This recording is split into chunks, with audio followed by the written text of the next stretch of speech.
Football is no doubt the most popular sport in Zambia. The country has seen a lot of brilliant young football players. However, most of these players suddenly disappear from the limelight within a short period in their careers. On this week's edition of News In Depth, we look at factors that lead to most young players to fail to progress in their careers. I'm your host, Masauso Mukwayaya. Stay tuned.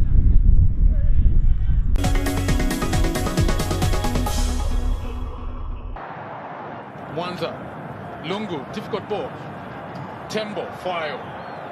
Matiba is the man of the match for me. He's been everywhere. Now brings in one. A handball appeal there. Give it, not give it. Basuma, it's a goal! Zambia put one. Collins Basuma. It is 2-1. It is a sport that has brought immeasurable joy and unquantifiable pride across the country. Since time immemorial, football or soccer has been regarded as Zambia's #1 sport. This is because more than half of the population seem to enjoy watching the game in form of the local league. Many Zambians also enjoy watching international leagues such as the English Premier League and Spanish La Liga. Although most Zambians differ in emotion and feelings during local and international league games, the universal language philosophy attached to football resonates well with most people in the country. Semi-final, the host Zambia. Whenever any one of the Zambian national football teams is playing a match, be it friendly or competitive, the country literally thunders in excitement. And not long ago, the country was thrilled with the performance of the junior national football team during the South Korea Under-20 World Cup. Whenever the junior Chipolopolo won any game at the World Cup, different stratas of the Zambian society, regardless of tribe, color, or religion, united, took to the streets and celebrated.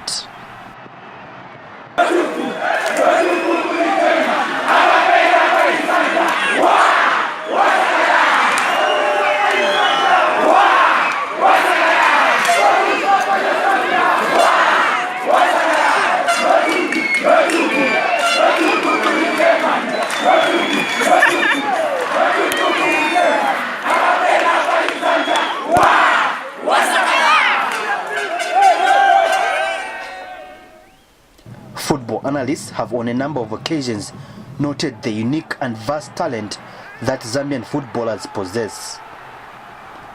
This can be backed by the many continental and global competitions that the country has won and participated in, respectively. And if the participation at the Under-20 World Cup is anything to go by, Zambia has one of the best 8 national youth teams in the world.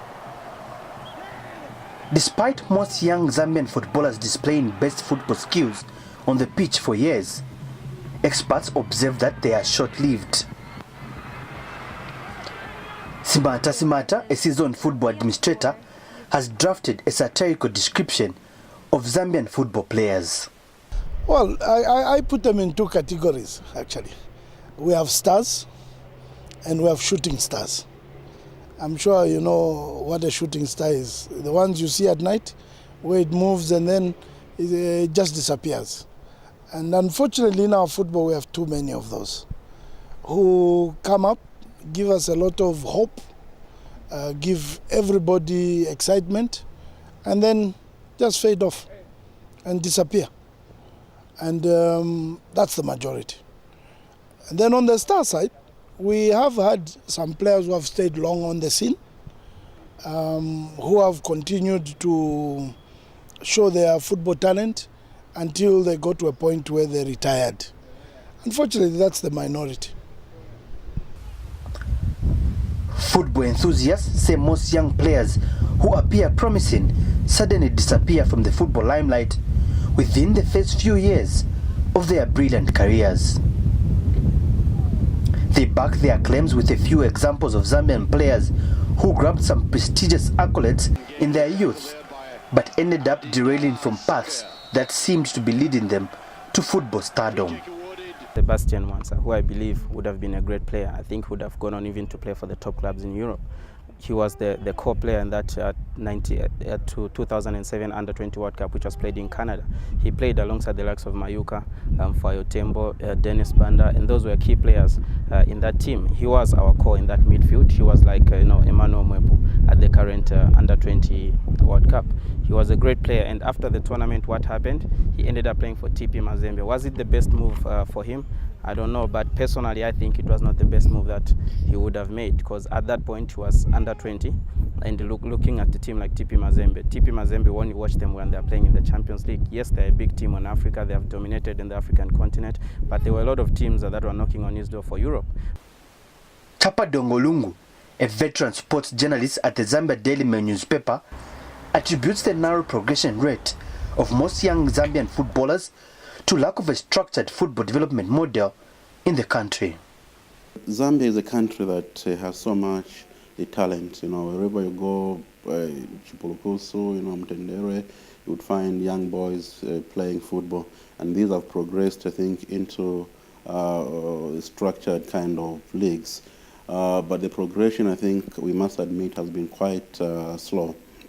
The evidence is there. I think we don't have players in major leagues in the world.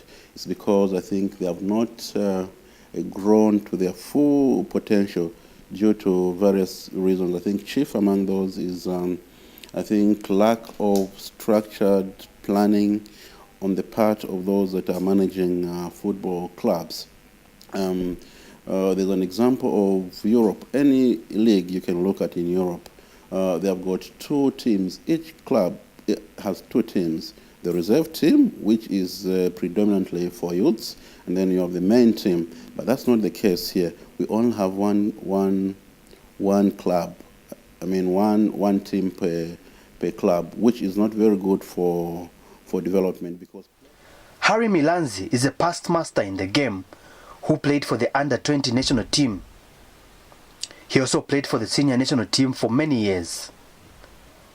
Milanzi, who is now a member of the technical team at NAPSA Stars, says most young players are struggling to stay long in football because they want to put on so many boots and thus find it difficult to secure adequate rest and focus for themselves. These young players are like for today, for these days. These boys have got a lot to do. They don't rest, and each time when they come from training, they don't go home to rest. For next day training session, they would go home. Maybe they'll have a lot of things to do instead of resting at home.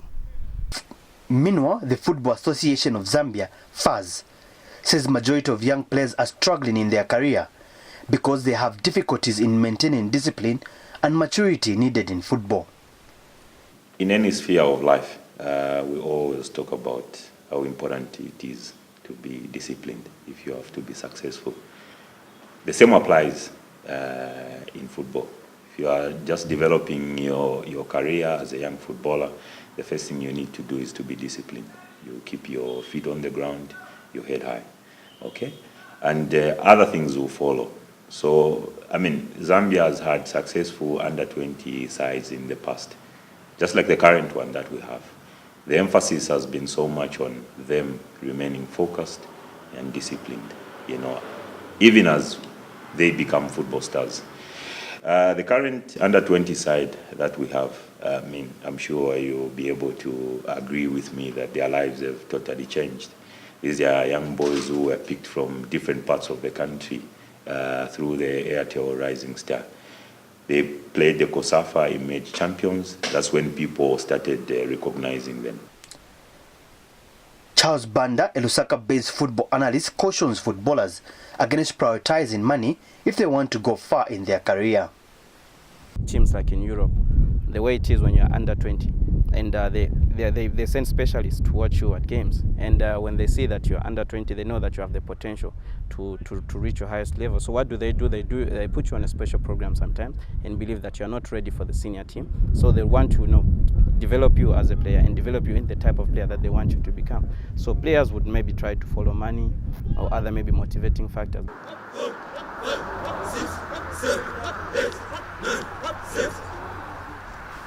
Twiza Chaivela, nicknamed Adebayo after the Togolese striker who had an illustrious career at English Premier League sides Arsenal, is an upcoming young player plying his trade at Napsa Stars.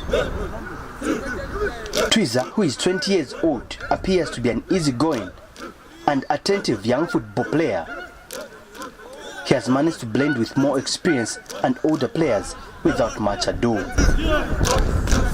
Every morning he turns up for training at Napsa Sports Complex. Here, during a training session, Twiza executes his training drills with precision and focus. He knows that training is the most important prerequisite needed for him to become a successful player. Twiza feels most young players have fallen out from football glory because they tend to lose interest in training. Sometimes I think it's discipline. Yeah, discipline plays a big role, and I think training as well. Like when they get to that stage, they like grow big-headed and like stop training the way they used to train back then. But behind Twiza's positive-looking attitude are serious concerns of immoral trends that have infiltrated football. He says fake agents are preying on young footballers using different mediums. I think they can work more on the fake agents, especially on social media, because they've gone to social media like texting players, like one-on-one talk, so we can help on that also. Chiti Chitundu is one of the few FIFA-accredited football agents. He has advised young people to consult with the Football Association of Zambia, FAZ, whenever they are approached by anyone purporting to be a football agent. But the onus at the end of the day is from where the club, where the player is coming from. The club and the player himself. It's not difficult, to consult the Football Association of Zambia. The association where the player is coming from. I don't think they would hide, and you advise, on what the player should do and who he must work with. I think that the onus is on the player and the club from where the player is coming from to make sure that these people coming in, they have the right intention and they are credible people. The Football Association of Zambia, FAZ, knows that young players are usually vulnerable to being exploited by unscrupulous football crooks. FAZ Communications Manager Desmond Katongo has challenged parents and guardians to young players to take keen interest in the career of their children. Katongo also feels that parents and guardians should be more knowledgeable in football transactions. Families become a huge stakeholder of an individual's lifestyle, okay? Because it's only in a home where you're coming from where people really understand you, where they will know your weaknesses, where they will know your strengths. So it starts with parents, okay? They are the first ones to inculcate a certain level of education in the boys and encouragement. Families should not look at the players or the young players as a chance to milk them or to get money that they want to get from them. What they should do is advise them in a very good way that wherever they will go to play football is a big source of livelihood for them. So they have to remain disciplined, They have to play a crucial role where they tell them where they should rightly invest their resources. That's what we want to see. Chaivela, an ardent soccer fan himself, is Twiza's father. Having been a soccer fan for many years, he says he understands the dangers that young footballers like his son are exposed to. Perhaps this is why he spares time to lecture his son on different issues. He says he ensures that he creates time, especially on weekends, to sit and catch up with his young footballer. As a parent, you're supposed to show love to your, the way I've shown my son. And the first thing that I told my son was, when he was just growing in football, was to fear God, to put God first. And secondly, education, which, came out very well. And for that, I thank God, because what I wanted was achieved. Chaibela says he does not shy away to talk about issues that other parents may consider sensitive and untraditional.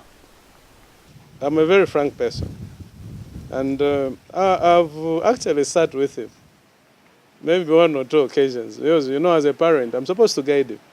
There are times, sometimes, when I will just play, sorry to say this, with his phone. And I'll say, who is this? Then he'll be there, and then he's a very reserved boy. And I've actually advised him. And I've told him, for those who are here, I've told him to say, for you to progress, you have to do this and that. And you have to be very careful with these young ladies. And go for someone you would go with anywhere in the world. And Twiza attributes his success to his father's support.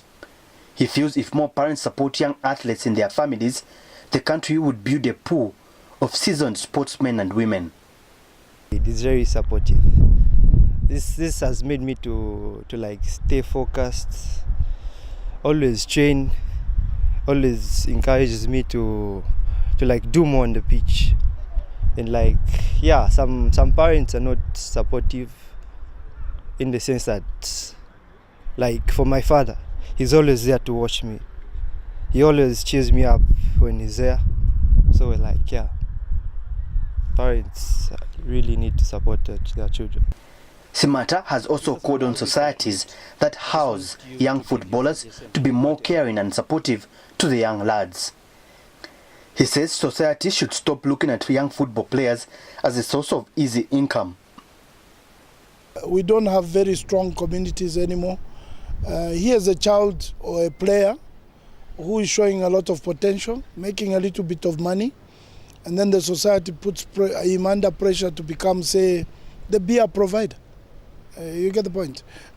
They don't see it as an opportunity for him to groom him into a person. And then there is the education side. How many of our sports people really go through school and to its limits whilst being sports people? How many of them? Some go into primary, others half of primary, very few go into secondary school, and fewer even going to colleges and university. So there's an element of school also playing there. And then there's just the general exposure of the society. Football stakeholders have further noted the low skills in financial literacy among young players. They say the irresponsible trend towards financial management among young players has greatly contributed to the problems in the football fraternity.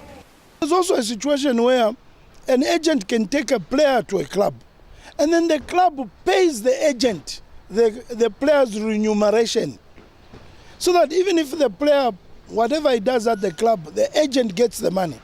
And then the player, unfortunately, doesn't even know what is the total amount he's making. You see that? He's just given any cut. And for a Zambian player, he gets $1,000, he multiplies it by 10, he thinks 10,000, and he thinks he's in Zambia, yet he's living out there in Europe. You see the point? So there are all these issues. But the major issue is education. Financial literacy is still at a very low level, even among sportsmen. And we still encourage it, especially with our small team. We say to these kids, look, no matter what you think is small that you're getting here, open an account, let your money go to the account, keep your money in an account. But financial literacy is very, very low, even at very senior level, super division, even national team. And clubs are still in the old method of paying of players where they want to give cash. But the Football Association of Zambia, FAZ, says it has an education policy which it uses to reach out to other stakeholders. As an association, there are programs that we introduce to them.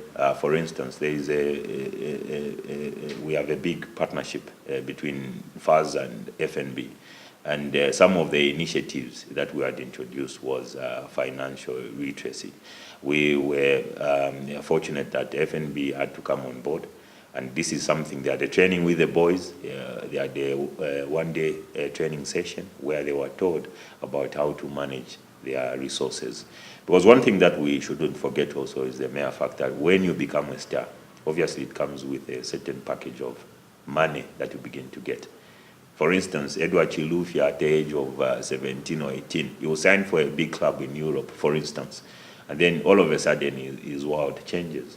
He starts getting a lot of money that he never thought he would start getting. So what does he do with his resources? They have to have the right managers. They have to invest in the right properties. Because at the end of the day, when he hangs up his boots, what you don't want to see is a player becoming a destitute. After the Under-20 Africa Cup of Nations, the First National Bank, FNB, organized a financial literacy training workshop for the Under-20 national team. Luku Njovu is the brand and communication specialist at FNB. Njovu describes financial literacy as knowledge and skills on how to manage resources. He says lack of financial skills can be catastrophic to a young player's career. It can be very dangerous. It can destroy someone's life. You have seen even in Europe where a player is not able to contain themselves because of the amount of money they have. They will go either into substance abuse, they will go into illicit activities, they start missing training, they can't just manage their personal life, and it becomes just a downward slope from that. So that's what I'm saying, it's very, very dangerous to have exposure to so much money when you don't know how to handle it. You're actually better off, if you cannot handle a lot of money, you're better off not having it, because once it comes to you and you don't know what to do with it, it can destroy a life. And that's the fear with players when they move, especially from that instance when they're moving from an amateur league or a league where they haven't been handling so much money. Suddenly they have so much exposure, they're playing in national teams, they're doing so well at the World Cup, they're getting endorsements. Suddenly there's so much money and they don't know how to handle it. It can be very dangerous. Njovu further says society should take part of the blame whenever a young player goes astray. He says this is because society is home to a lot of people with different skills, which, if shared, the country's young sportsmen and women could go a long way in assisting them to be more responsible.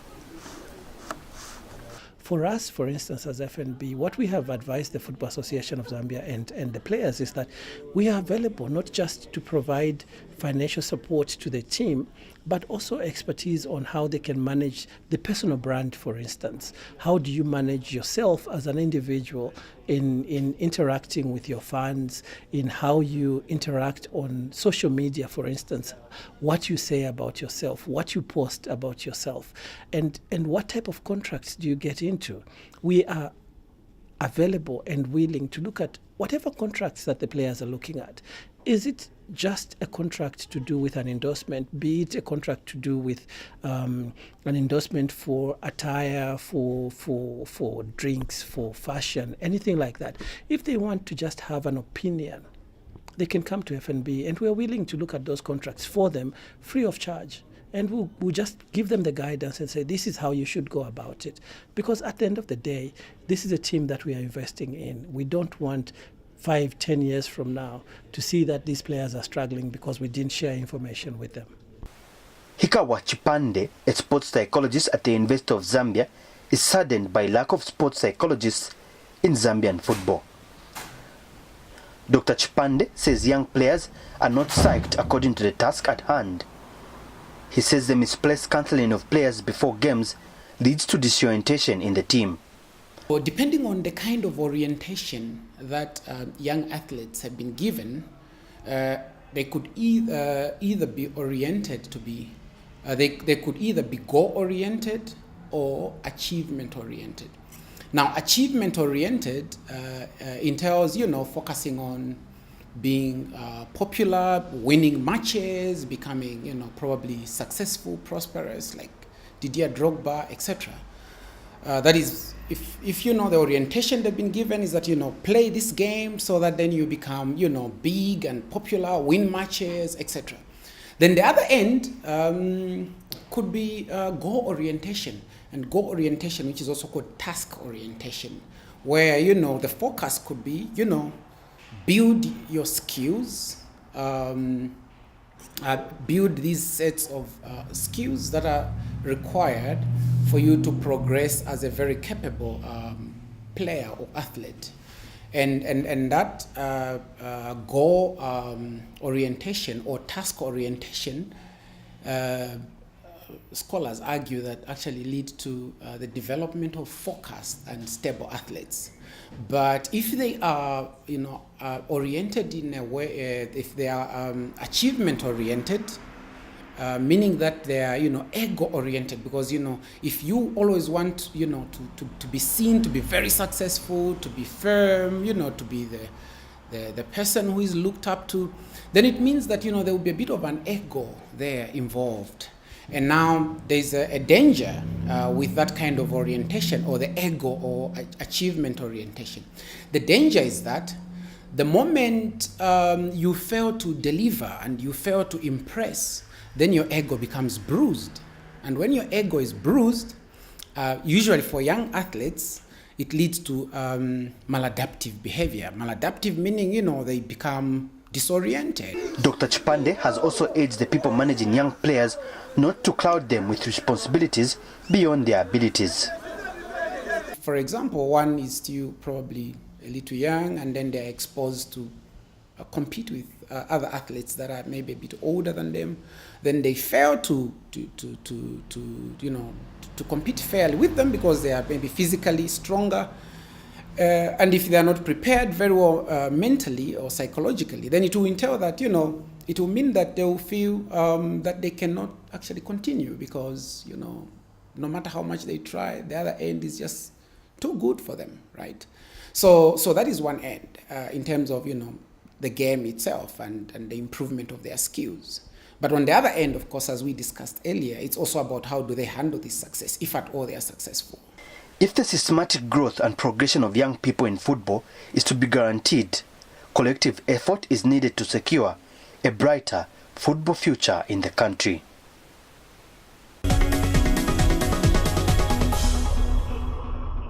Here is where we come to the end of this week's edition of News in Depth, where we've been looking at factors that lead to most young football players to suddenly disappear from the football limelight within a short period in their careers.